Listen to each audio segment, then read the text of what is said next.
প্ৰতিকূল বতৰক নেওচি নিৰ্দিষ্ট সময়ত আৰম্ভ হৈছে শিলচৰ লোকসভা সমষ্টিৰ ভোট গণনা।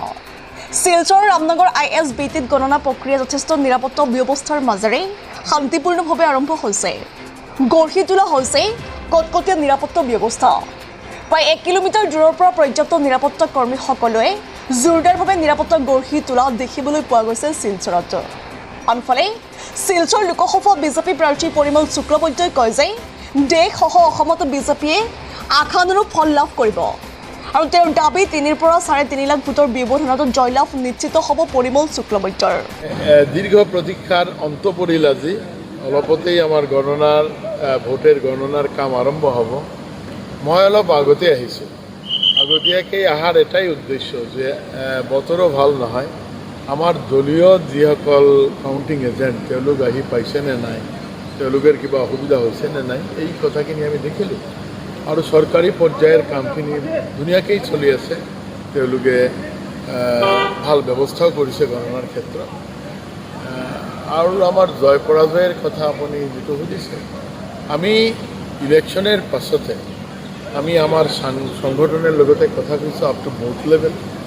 ঠিক তেনেকুৱা আমি পৰম শ্ৰদ্ধাৰ ৰাইজৰ লগতে কথা কৈছোঁ। আমাৰ যিটো এটা ধাৰণা হৈছে যে এইবাৰ শিলচৰ লোকসভা কেন্দ্ৰৰ নিৰ্বাচন মণ্ডলীয়ে প্ৰচণ্ডভাৱে ভাৰতীয় জনতা পাৰ্টিক আশীৰ্বাদ প্ৰদান কৰিলে, সমৃদ্ধ কৰিলে। আমি অন্ততঃ 2/3 মেজৰিটিৰ ওপৰত কাষ্টিং ভোটৰ আমি পাম। আৰু যদি এনেকুৱা হয় ঈশ্বৰৰ কৃপাত, তেনেহ'লে ভাৰতীয় জনতা পাৰ্টিক 3 পৰা 4 লাখ ভোটৰ ব্যৱধানত বিজয় সাব্যস্ত। আপুনি কিভাৱে মানে ইমান পাব আমি ক'ব নোৱাৰোঁ, কিন্তু আপোনাক এই কথাটো ক'ব পাৰোঁ যে আমাৰ সংখ্যালঘু বন্ধুসকলে একেবাৰে প্ৰাণ ঢালি উজাৰ কৰি ভাৰতীয় জনতা পাৰ্টিক আশীৰ্বাদ কৰিলে, ভোট দিলে। আপোনালোকে কাউণ্টিঙৰ পাছতে গম পাব যে শিলচৰ লোকসভাত কোনো জাতি, ধৰ্ম, বৰ্ণ এইবিলাক নাই। শিলচৰ লোকসভাৰ ৰাইজে ভাৰতীয় জনতা পাৰ্টিক ভাল পায়। মোদীজীক তৃতীয়বাৰৰ নিচিনা প্ৰধানমন্ত্ৰী নিৰ্বাচিত কৰাৰ কাৰণে ভাৰতীয় জনতা পাৰ্টিক আশীৰ্বাদ পুষ্ট কৰে। আপুনি যদি জিতি যায় তেনেহ'লে বৰাক উপত্যকাৰ কাম আমাৰ বহুতখিনি আছে। আমাৰ এনেকুৱা নহয় যে আমি এটা দুটা কাম, কাৰণ আমি চৰকাৰত আছোঁ। 8 বছৰ মই চৰকাৰৰ হৈ আমি কাম কৰিছোঁ। আমাৰ যিসকল কাম অলপ পেণ্ডিং আছে, সেই কামবিলাক ত্বৰান্বিত কৰিব লাগে।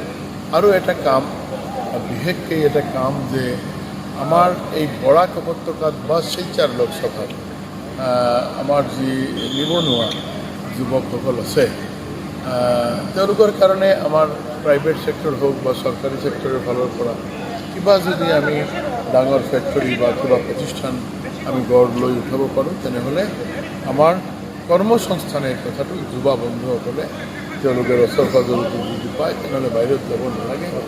এইখিনি কাম কৰাৰ প্ৰয়াস থাকিব। বাকীতো যোগাযোগ ব্যৱস্থাৰ কাম চলি আছে, আপোনালোকে জানে। বাকী ডেভেলপমেণ্টেৰ কামবিলাক ধুনীয়াকৈ চলি আছে। পাইপলাইনত বহুতখিনি আছে।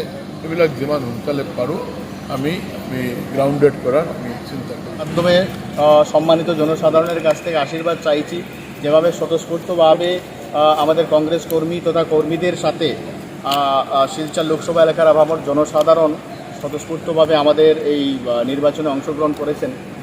আশা করি ওনাদের পরিশ্রম এই গণনায় সফল হবে। শিলচৰৰ পৰা জাকিৰ হুছেইনৰ ৰিপৰ্ট, সুহানা লাইভ।